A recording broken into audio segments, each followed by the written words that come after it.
Man, y'all already know what it is. Jay Williams, Let's Live Life, and we're back. You ever seen 300 cops? 400? 500? I drove through that this morning. Before we get into the purpose of today's video, we'll give y'all some video footage of how my morning started off.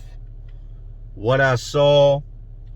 Then we're going to get into why what I saw was taking place. Let's go.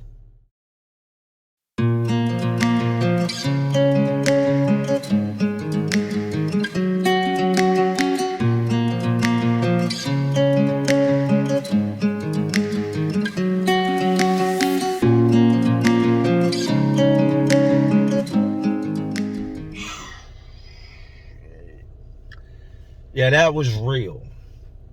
What had happened was a cop, from what they're saying, a state trooper, and if I'm wrong, I'm wrong, but from what I've read, state trooper killed himself last week. Now, what you didn't see is that in my rearview mirrors, as far back as I could see, was nothing but cops behind me. They drove everything from Ford Rangers, Dodge Rams, Honda Civics. If there's a car out on the road right now, you better believe them cars, them police departments impound and they throw lights on them and use them every single day. So yeah, a cop killed himself, and that was all the other police officers paying homage to their fallen officer. If you want to be a criminal, you think the life of crime is what you're going to do, don't bring that shit to Virginia. They got something for you. When it was all said and done, I pulled over to a rest stop. Because y'all know I got bad PTSD when it comes to the cops. I'm not going to sit here and bash them. I understand why they're here and the job they have to do. Your kid comes up missing, somebody's got to go find them. Somebody kills your mom in the middle of the night, somebody's got to bring that person to justice. If you walk out in your driveway and your car is missing, who you going to call to go find your car? Your homeboys? Shit, your homeboy probably stole it. Somebody's got to do that job. But when it was all said and done, I was sitting there watching all these cars continue to pile up, it had to have been somewhere around 500 cop cars. And then I seen a hearse where I pulled over into the rest stop, drive right behind me, a black hearse with an emblem on the door that said Virginia State Police. I didn't know they had their own hearse. So that whole scenario was them just showing love for one of theirs. I'm driving through underneath the overpasses, and there are people lined up on the overpasses. Crazy. PTSD is real. My nuts were all the way up to here. I could have fought it and broke it down to molecules. My ass was so tight. Anyway, enough of that. Let's get into the reason y'all came here. The purpose of today and today's story. Let's get it. Oh, I killed myself, man. That was too much. Hey, you guys. That's exactly what I looked like the other day. And I want to touch on a comment that somebody left. They said, Jay, you were more focused on how you looked than what was actually said. You are right. Because every time I looked at what somebody tried to say about me, it infuriated me. Every time I looked at the headline that somebody tried to attach to my name, it turned my energy real dark. So rather than make a video where I just turned all the way up and went just nuts on it, I tried to focus on the stupidity involved in it. I tried to focus on the all-around dumbness that came with it in general.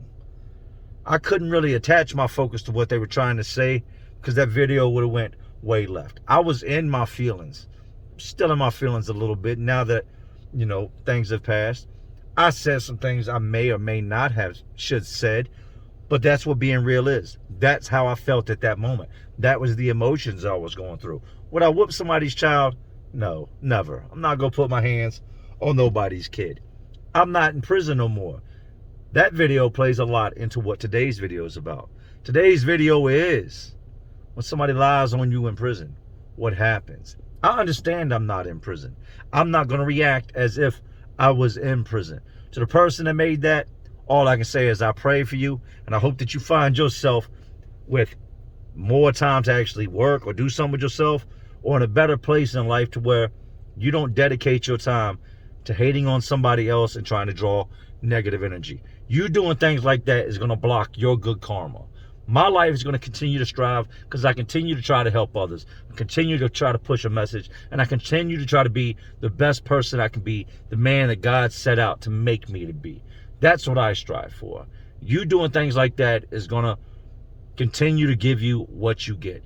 So as bad things come your way, bad things happen, and you just can't seem to get ahead, understand that things like that, when you do things like that to other people, that's why you get what you get in return. So, without further ado, telling lies in prison, the repercussion. What happens when somebody straight lies to your face, somebody lies on you, somebody's caught lying, somebody's done something, and you've come to find out they do it. It ain't like this. You know, it's not. People have asked me in the past about this person, that person. What do you think of him? Or what about this situation this guy's going on? Like, when you locked up with that guy, hey, what about that? I'm not on here for that. I'm not on here for the drama. And it's my fault that I let myself get wrapped up in that. I take 100%, responsibility. But at the same time, they knew I'd have to respond to something like that. And you're damn right, I would respond to something like that. Because you will never put me in that category. Ever. I've never been in it. It's not going to start today. It's never happened in my life. And I'm not going to allow somebody to tarnish my name or try to make me out to be the sloth sex offender. Not happening. Without further ado, getting caught in a lie in prison and the repercussions that come with it. Let's get into it. You know I done seen it. You know I done lived it. So let's relive it. Thinking back, I can think of 6. I dug deep trying to think if there was more, but I can think of 6 actual situations throughout my entire life while I was locked up where guys, cellmates, got on that phone or went to administration and told them about something their cellmate had confessed to them about. 6 different situations where 6 different men and their mouths got them re-locked up. They're already locked up, but it gets them sent back to court and back in front of a judge. Primo. Primo is your average dude. Comes in prison, quiet as a church mouse. Doesn't make a lot of noise. When he first comes in, he's a neutron. Kicks it with this one, kicks it with that one. Then he jumps into the gang life. No sooner than he jumps into the gang life, he turns up. Gets on my nerves every day. All he does is brag about himself, who he was, how he was living, what he was doing in the streets, how he was getting money. Everybody he ran with had the new Benz. Everybody he ran with had this and that. But Primo ain't got $1 on his books. Ain't nobody come to see this dude. Ain't nobody sending him no money. Sundays and Saturdays roll around and they start calling visits. Primo ain't getting no visits. So he was doing all that in the streets. And a lot of people do that. They think that the circle of people they're running with really care about them until they get locked up.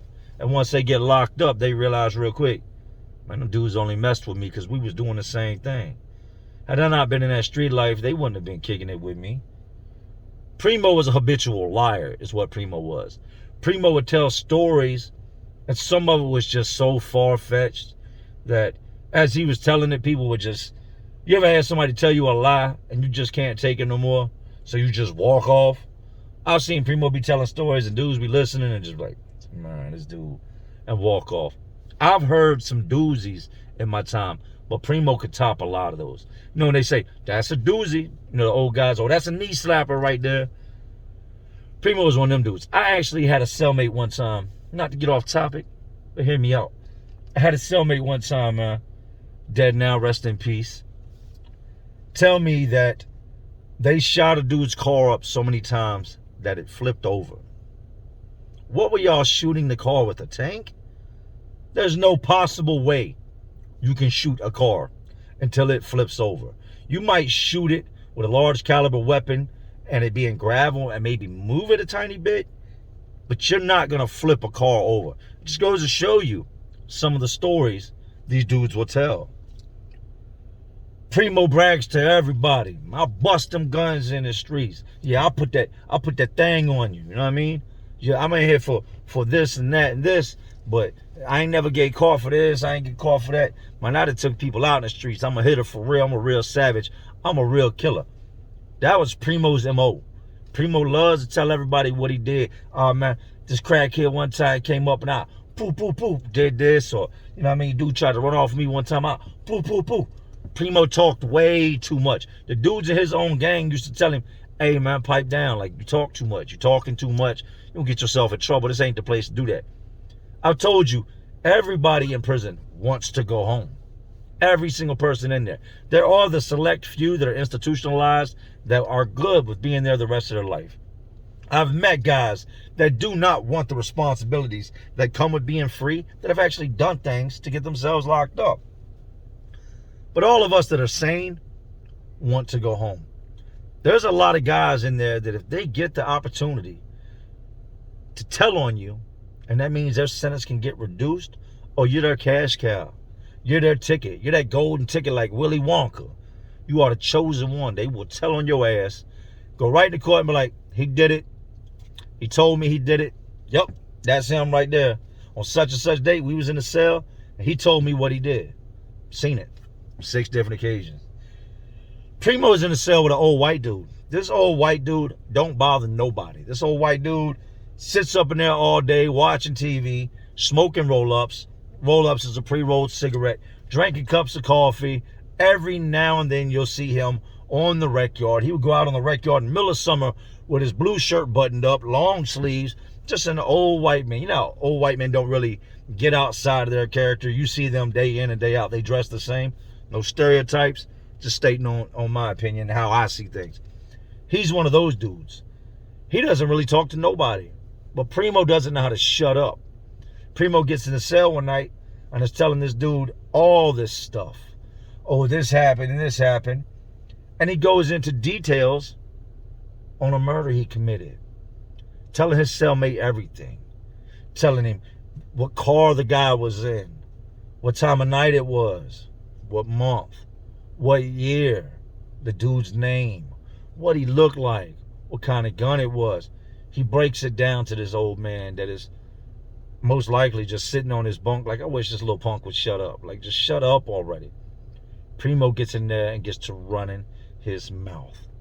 Breaks it all down. Spills it all. Just gives him the whole case and everything this man needs to go to the people with. Short time after this, and we find all this out later on down the line. Everything I'm telling you, I just told you just now, is what comes to light and comes back to us once Primo gets in the hole and everything starts happening. He sends word back, sends a kite, and we all figure out what's going on. They come and take the old white dude, maybe a couple weeks later, about 2 weeks later, and they move him to another whole side of the compound, and then they take him from that side of the compound and ship him up off there. The first thing they've got to do is make sure that he's safe and that nobody can get to him. Then they come in and they lock Primo up. Investigators come in, all these different sergeants and lieutenants. They've been told, go get that man out of his cell, put him in the hole, keep him in the hole till we can get somebody up there to talk to him. The police come in. They start questioning Primo. Primo denies everything. I don't know nothing. Nothing about what y'all talking about. That man lied. How's he lying? He told details that only the person that did that, or somebody that was very close to that person, would know. Everything you told him is exactly what happened and what we know to be true in our investigation, Primo. So you had to have been telling the truth. Hold up. I didn't tell that man nothing, man. I didn't say nothing like that.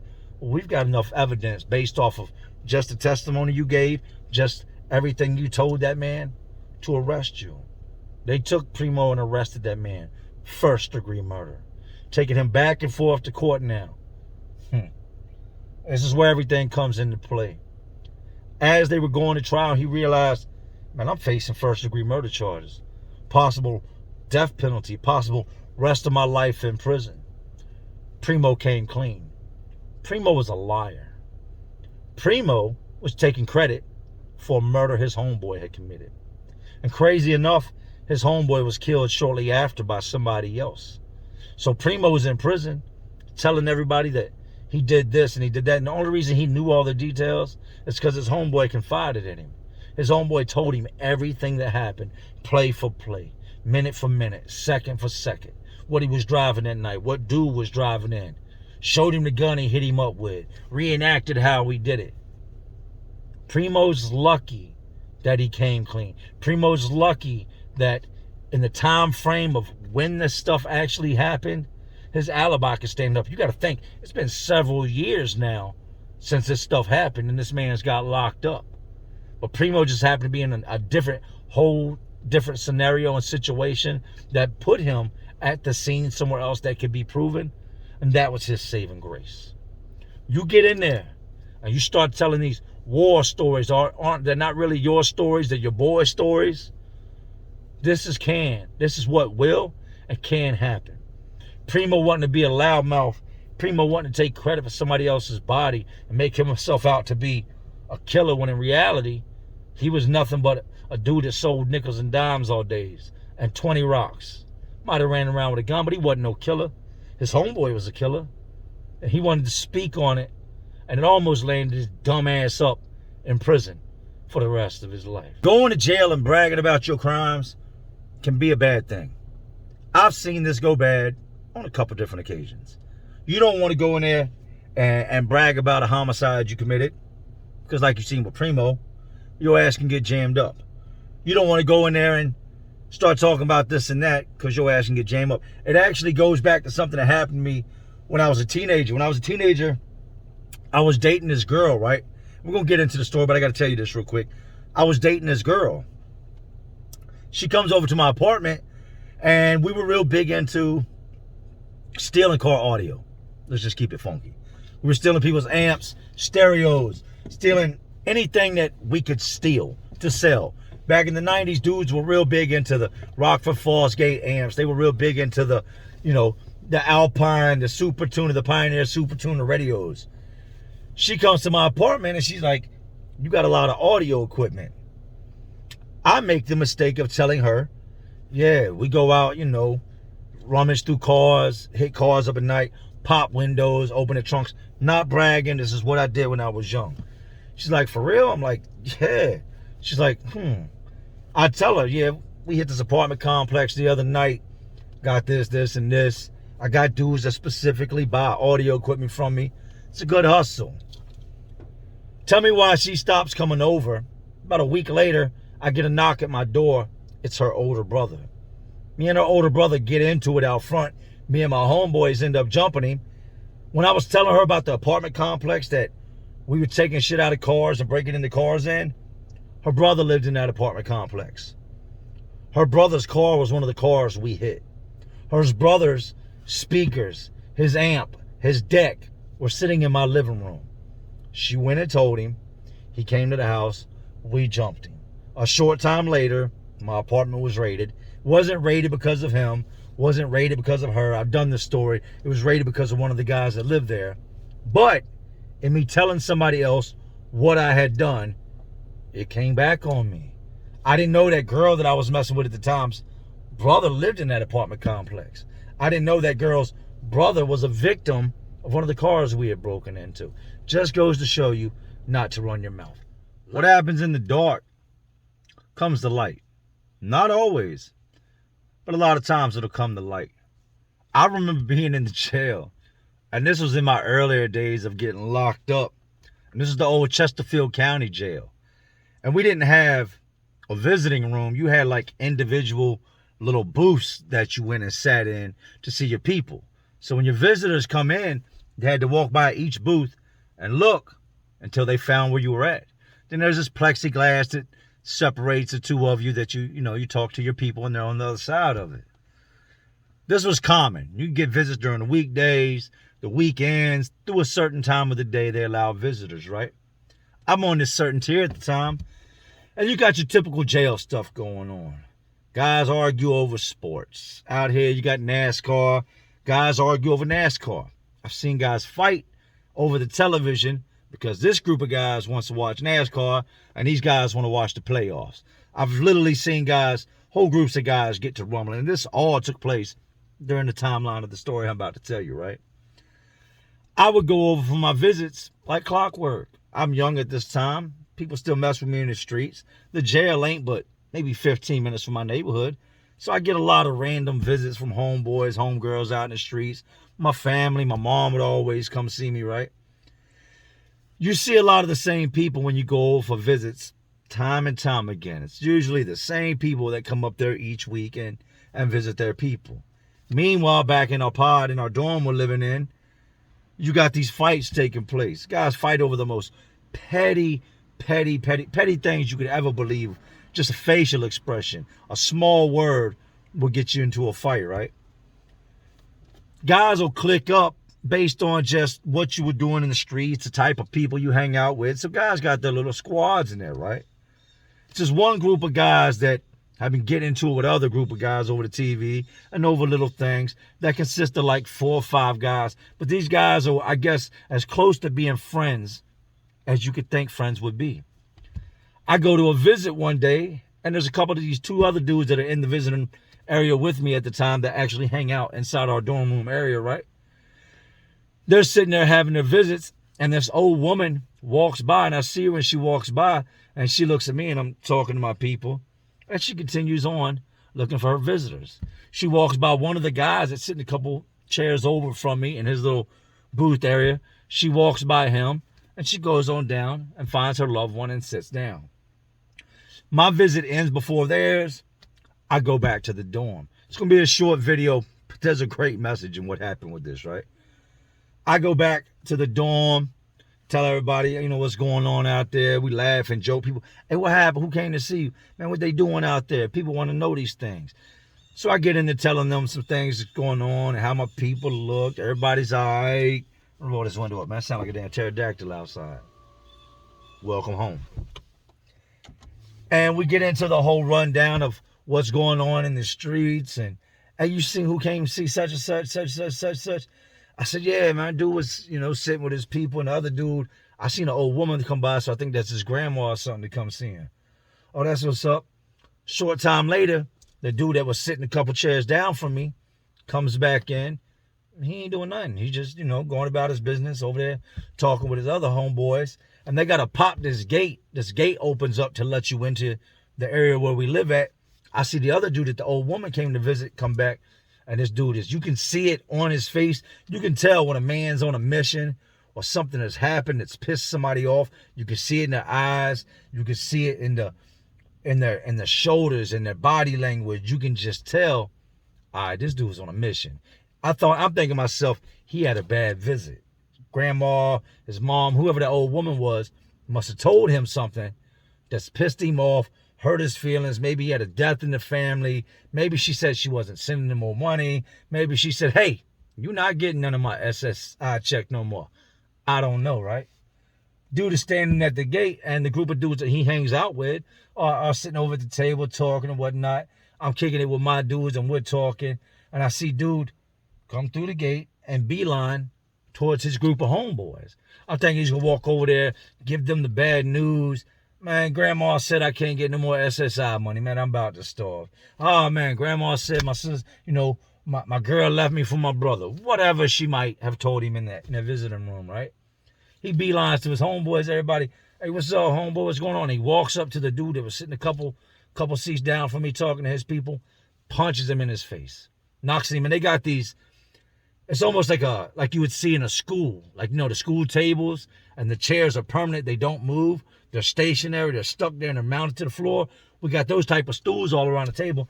He walks up to the table and everybody's like, what's up, man? What's wrong with you? Walks right up to one of his homeboys and punches him in his face. Boom! Knocks him off his stool, grabs him. They commence to fighting. Rumbling. All their homeboys jumping. Hey, what's wrong with you, man? That's your homeboy. Don't be fighting. You can't, man, you lost your mind. They pull him apart. I'm going to kill your bitch ass. I'm going to kill your bitch ass. You robbed my grandmama. I'm going to kill your bitch ass. Goes to whooping dude's ass again. They let him go. When he says, you robbed my grandmama, dude's just like, oh, shit. Let him go. They go back to fighting. Until the point it gets to where it's gotten so chaotic, we even come over there and, hey, man, y'all got to stop this shit. And we pull them apart. I'm going to kill you. I'm going to kill you. I'm going to kill you. You robbed my grandma. You robbed my grandmama. We are in the midst of trying to keep these. Dude is like, what the fuck? What is you talking about? I don't even know your grandmama. I don't even know your grandma. I ain't never seen your grandmama. I don't rob people. What is you talking about? I'm not even in here for robbing. We get them to calm down. They agree. Dude tells us the whole rundown. Let me give you the story on why they got to fight. That old woman walked by looking for her grandson. She walked by. She looked at me. I glimpsed up at her, went back to talking to my people. She walked by the guy next to me, and then she walked by that guy that was dude's homeboy, took one look at him, and realized this is the guy that broke into her house. We had a guy called the Brandermill Bandit. Brandermill is a uppity subdivision out here where I live. This dude that was part of this dude's clique was infamous. He was in there for a whole bunch of breaking and enterings and grand larcenies for being the Brandermill Bandit. He had been going throughout this neighborhood called Brandermill, breaking into these rich people's homes, stealing anything he could get his hands on. He had a drug habit. He'll steal your TV, steal your jewelry. And this is when TVs were big and it took 2 people to tote. He was robbing all these houses. Just so happened, she was one of the houses he hit. Just so happened, she had been going back and forth to testify that some of the things that were recovered from his possession were his. Were hers. She had been going to the court proceedings. She had seen him in court several times. Some of the things he took out of her house was jewelry, family heirlooms, things that were irreplaceable, things this old woman had collected along the journey of her life, things that belonged to her mother, things that belonged to her father, things that had been passed down generation after generation. This dude went in her house and stole. He then gets locked up and becomes friends with her grandson. And her grandson's an older dude, probably I'm not say old, no offense to nobody, he's younger than me, but this dude's in his 30s. She spotted him out in the visiting room, went and sat down with her grandson, and I guess she was shaking and told him, the guy that stole from me, that robbed my house, is sitting a couple chairs down. Now there's an officer standing in there as we're doing our visits to make sure ain't nobody doing nothing crazy, or ain't no chicks flashing their boobs. So he knew, like, all right, I can't attack dude and whoop his ass right now. I can't get up on him like I want to.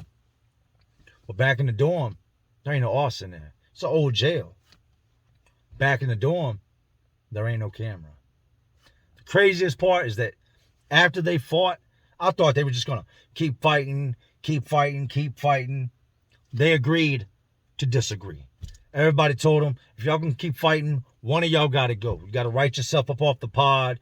You'd have dudes be like, look, we'll write you off the pod. Whatever we got to do, one of y'all going to have to go if y'all going to keep fighting. They agreed that the fight was done. They weren't going to kick it no more. You stay away from me.